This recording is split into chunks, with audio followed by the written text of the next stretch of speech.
This is not the Middle East. It's the Middle West, Butler County, the Islamic center of Greater Cincinnati, and today it's the first day of school. Praise be to Allah. The school here, the International Academy, has 140 Muslim students through grade 8. We're first, second generation immigrant families, so we do want to retain our Islamic beliefs and practices. For kindergartners, this truly is the first day. Happy first day of school. It's also the first day for their teacher. This morning it was, what is going to happen? Katie Monich grew up in Wyoming and is a 2008 graduate of Miami University. Coming into this job in this community here at the International Academy, I'd never known someone who was Muslim before. But Katie interviewed and loved it. Of course, in many ways, kindergarten is just kindergarten, whether it's a public school, a secular private school, or a religious school. You're teaching little children to read, to write, and to start navigating that big world out there without mommy and daddy. You're right over here, sweetie. But while kindergarten is kindergarten, there are cultural overlays. I am a Christian. I was brought up in a Christian family, and that is a very important thing in my life. Allahu Akbar. But while Katie's students and all the kids here pray to Mecca daily, take Arabic, and study the Quran, those are outside Katie's class with different teachers. Katie's job is kindergarten, no religion. In fact, the International Academy wants some non-Muslim teachers. Well, I think that it's very important for the students to understand that where we live in the United States, they're going to meet Muslims as well as non-Muslims. And so how do you deal with that? It's the melting pot right in Katie's class, and as Katie's students learn academics from her, she will learn a different culture from them. While I didn't at all set out looking for this specific job, you know, the more and farther into it that I get, the more perfect that it seems to be for me right now. Jeff Hirsch, Local 12.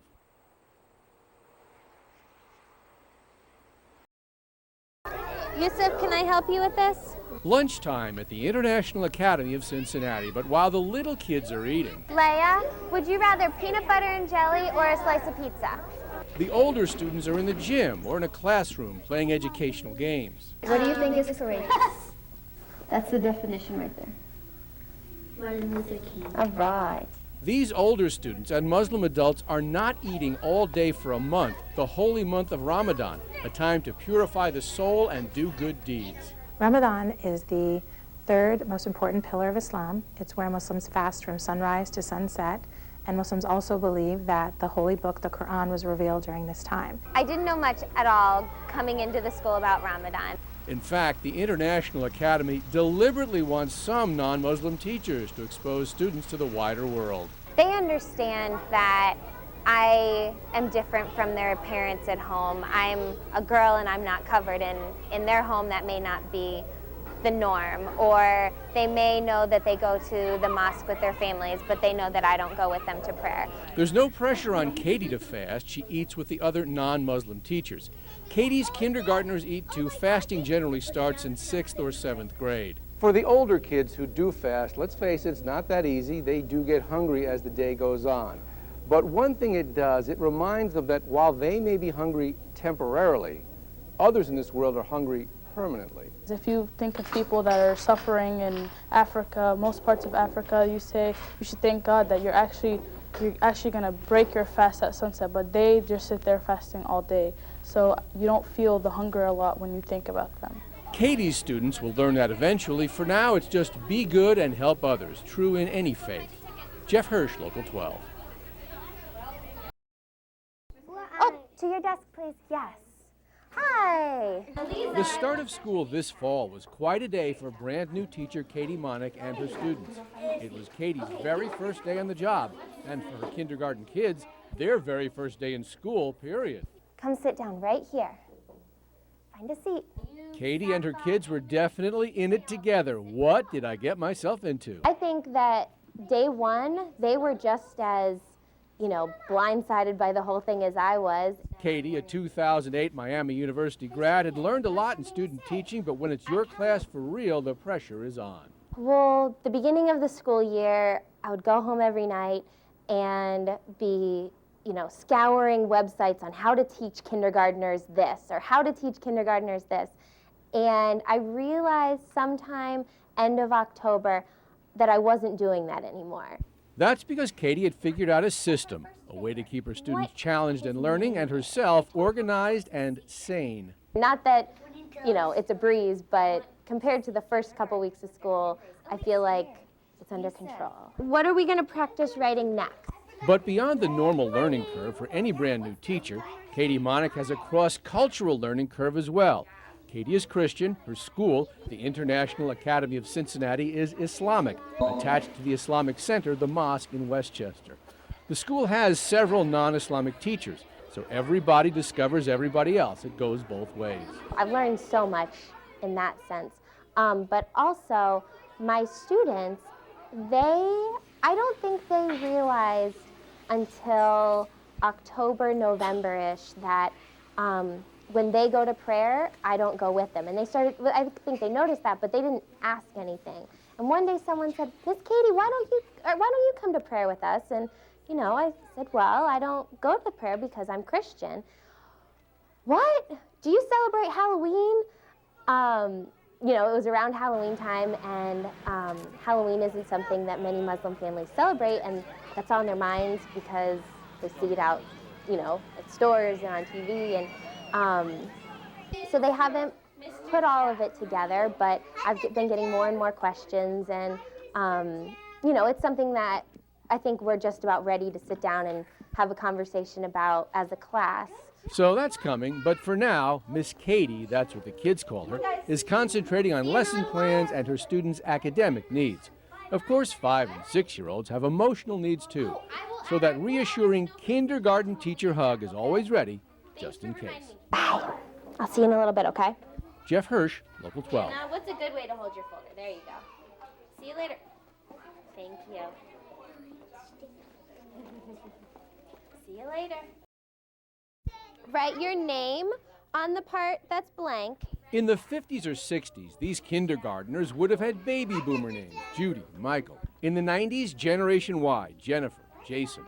But these children have American names for the 21st century. Hassan, Aisha, Alicia, Ayub, Safa. We do have 2 Yusufs, you're right. And one, Marzouk. My name is Marzouk, and I am 6 years old. Marzouk Iqbal is one of Katie Monich's kindergarten students at the International Academy, attached to the Islamic Center of Greater Cincinnati. Marzouk's parents came to the U.S. about a decade ago from India. Imtiaz Iqbal is an engineer, Sabrina Iqbal is an architect, now Americans and Muslims. For whatever I am today, what I think is my religious beliefs, it's a foundation for my behavior. That's why Marzouk is at an Islamic school. Little sister Miriam will likely go here too. As with many immigrant families, it's important for the Iqbals to pass their values, heritage, and culture to their children. One God, charity, prayer 5 times a day. I want them to understand their faith so they can reiterate to themselves and they say, yes, I'm fine, I'm following the right religion, and they can continue that faith with their kids. But Marzouk's classroom teacher is Christian, not Muslim. That mix is very important because these kids are going to grow up and they are going to go back to the world. I mean, the world is people of a diverse culture, diverse religion, look different, they don't look always the same way. I think it's important for them to be exposed to that. But this is also a world with a lot of anti-Muslim stereotypes, things a kindergartner should not have to worry about. And he had this question, why are they constantly talking about Muslims? Are we bad people? Of course we're not, Marzouk is told. There are some bad people in every faith, but the faith itself is good. That's comforting for a kindergartner to hear, so he can concentrate on his religion and his schoolwork. It says a froggy sleepover. Marzouk Iqbal, American kindergartner and quite a little reader. It was Friday and school was out. Froggy flopped home from the school bus. Flop, flop, flop. Jeff Hirsch, Singing, Local 12. hooray, hooray, hooray. It's Friday, it's Friday. I'm going to Max for a sleepover. Why, very good. Okay, one last girl this morning. In many ways, Katie Monich's class is like any other kindergarten. Words, pictures, numbers.